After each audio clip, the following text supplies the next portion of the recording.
Are you ready to rock and roll? Let's do it. Awesome, let's do it.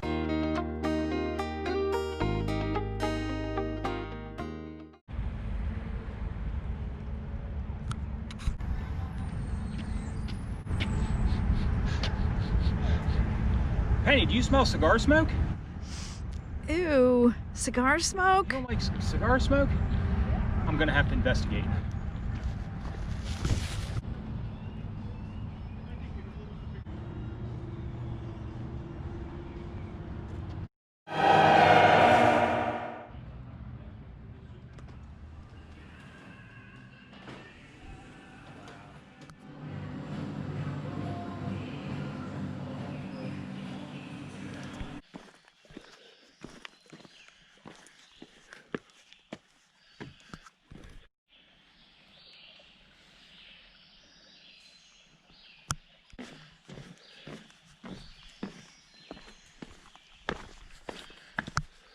Good morning, everybody. Picking up just north of Hawk Mountain Road, beginning where I left off when I'd done the Pennsylvania sections in episode 31 and 32, where I'd hiked Sobo from Hawk Mountain Road to Route 183. So finally eliminating all the confusion with me bouncing around and skipping over and connecting the dots, filling in the blanks, if you will. From this point forward, I'm going to be proceeding 100% north to Katahdin, unless this heat just beats me into the ground, everyone. Now, I gotta be honest, I just finished my first climb north of Hawk Mountain Road, and in this humidity with a full resupply, holy cow. It's like I'm pushing a wall of water. Fantastic morning this morning. I did have, as I kind of expected last night, had a thunderstorm come moving through the area, and I'm not going to complain because we really need the water out here. We really need to replenish these water supplies, especially the seasonal ones that are beginning to dry up. Sadly, I got a little bit of water in my tent last night. I'm thinking it was because I was set up a little too close to a big tree trunk, and I'm hoping it was just in the downpour, the water was ricocheting off the trunk and basically shooting up underneath my vestibule. But sadly, I got my foot box wet in my quilt. So obviously that is going to be a big priority to get that dried out. Was up and at 'em this morning. My good friend Penny was able to get over to my good friend Steve's house. They worked together to get me my resupply box. And Penny picked me up at the 183 trailhead, and we headed out and grabbed some breakfast. And she actually was kind enough to take me through Hamburg, which is on the way. And I was in need of a fuel canister. Of course, you can't ship that in your resupply box. So we stopped in at Cabela's. And as you could tell, when I exited the building, I could smell cigar smoke. Ended up at Cigar International. And the staff there at first, I think the assistant manager thought I was in there. I did ask to film immediately when I walked through the doors, but they must have something going on with their competition. In my opinion, Cigar International does not have any competition. And I assured him I've been a long-time customer. I was there with nothing but good intentions. But I picked up a nice Macanudo Gold Series, and I did buy one in a tube for obvious reasons, because I don't want it to get damaged when I'm out here on the trail. So look forward to taking in an epic view and enjoying that fine cigar. And Larry and Ted, your cigars are resting comfortably in my humidors at home. So thanks again, guys, for the smokes that you brought up to my half-gallon challenge. If I'm guessing correctly, I've been kind of keeping track of the folks I've been hiking around, and I know a group of them dropped anchor behind me in Hamburg last evening, so I'm not sure if they're going to be on trail today or if they're going to take a zero. I'm sure Hamburg is going to be a vortex, and it may keep them there for an extra day, but with me being able to go ahead and connect those dots with the sections I've already completed, right now I'm pretty certain that I'm ahead of them. And I'm not sure how that's going to last, or how long that's going to last, because I'm sure they're going to catch me. But I do want to say, once again, a very special thank you to Steve, and Penny for helping me out as I came up through these sections.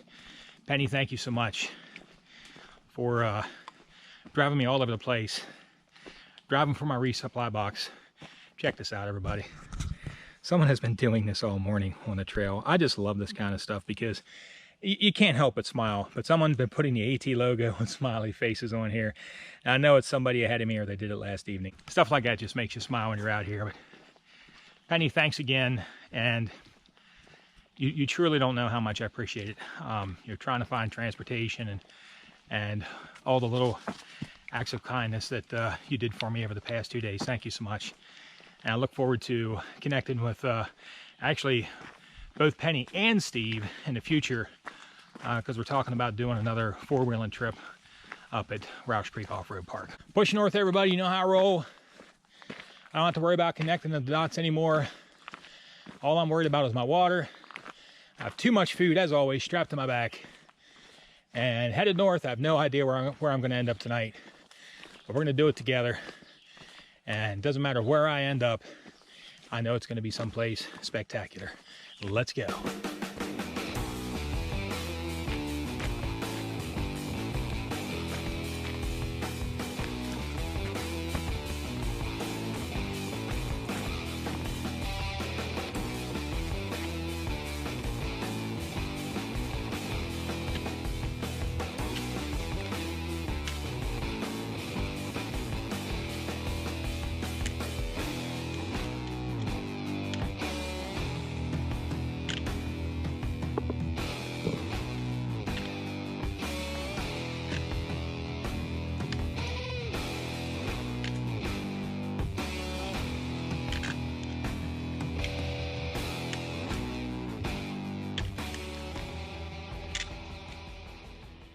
A view from Dan's Pulpit, mile 1238.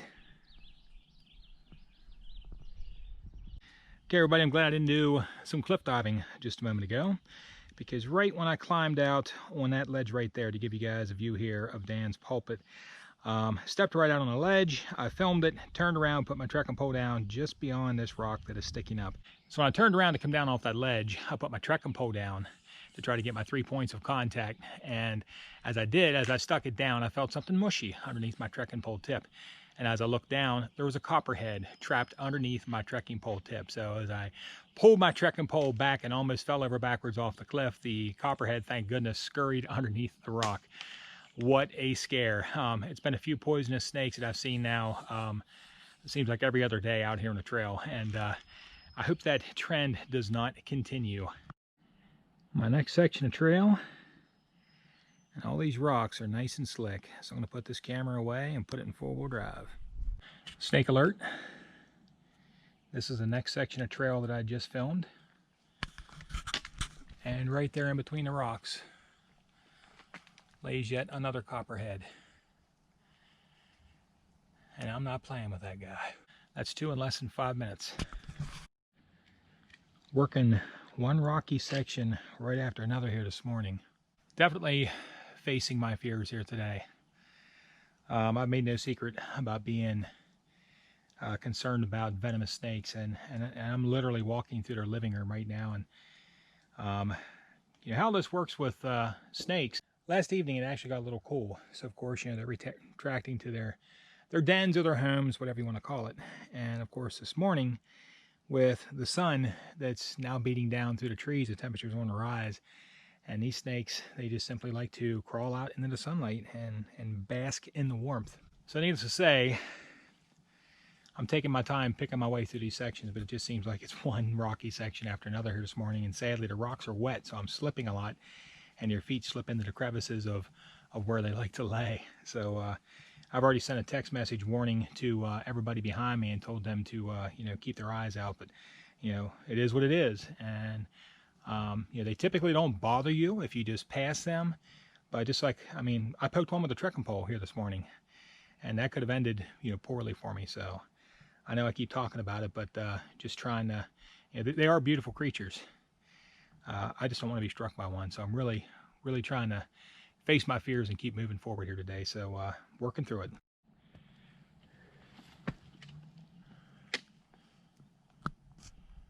All right, everybody, I'm here at the Allentown Hiking Club Shelter, mile 1242.4, and I've been hanging out here with kind of a motley crew of hikers here today. So I'm going to turn the camera around and make some quick introductions.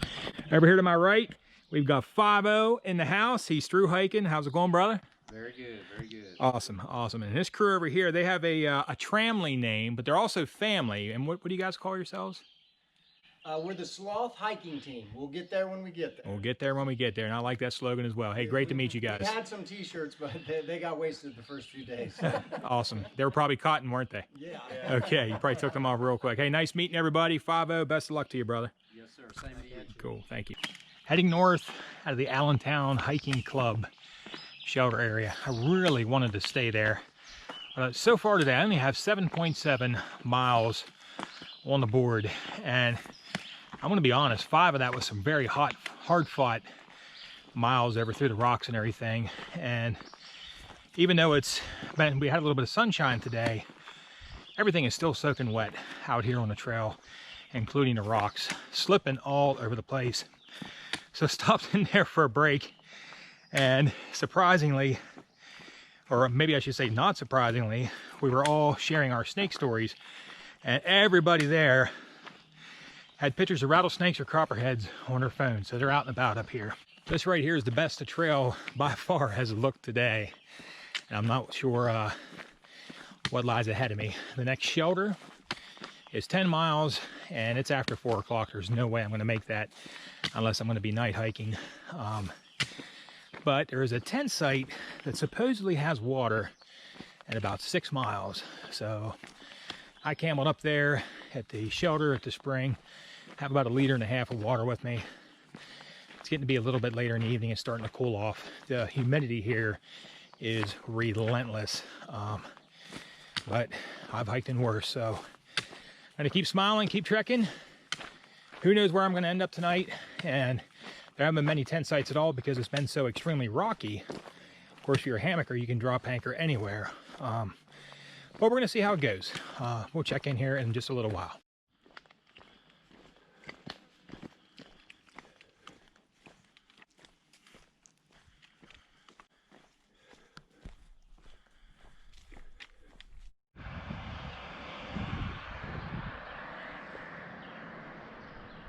This is odd. Out in the middle of nowhere. I smelled cigar smoke earlier, but I smell town food.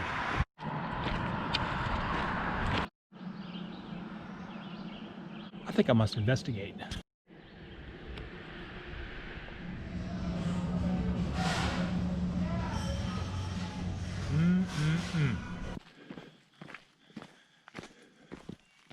Back on trail after a thorough investigation of that scent I could smell from the trailhead crossing. Thunderhead restaurant bar, and I believe it said bed and breakfast. It's not even listed on Guthook. I was kind of surprised. Apologize if it's a little dark here. I am pushing north once again, looking for a tent site. Trying to go as far as I can here today. There's several tent sites along here, and I don't mind setting up with my headlamp on, but just trying to get a few more miles on the board. Very importantly, with that stop that I did, I've been out for a few days now, and my battery bank is getting all used up, and I may be out for another couple days before I hit town. So, most important thing about that stop, after doing a thorough investigation of the menu, was trying to get my battery bank charged up a little bit to sustain me a little longer. Beautiful view of the evening sky here at the power lines. Missing you, sweetheart. Okay, everybody, finally made it to my campsite at mile 1248.6. Gonna give me 13.8 miles for the day. I will definitely take that. Had a late morning start and about 5 miles of really tough rocky section today that was very, very slippery from the rain last night. With the humidity, the rocks were still wet, actually, even at sundown. So I was definitely glad that I made it here safely. So we do have a heat advisory coming up the next couple of days here in Pennsylvania, so I'm definitely gonna have to stay hydrated and just take my time and take lots of breaks and everything and try to get as many miles on the board as I possibly can. So I'm definitely looking forward to doing it again tomorrow, and I may even take a break in Palmerton tomorrow night. I really need to get some laundry done. I'm okay with my resupply and everything, but you know, I'm definitely ready for a shower and get cleaned up and some clean clothes. So we'll see what happens tomorrow. Thanks everybody for watching Wild on a Trail. Thanks for walking with me to Katahdin, everyone. I greatly appreciate it. We'll see you tomorrow, everyone. Good night.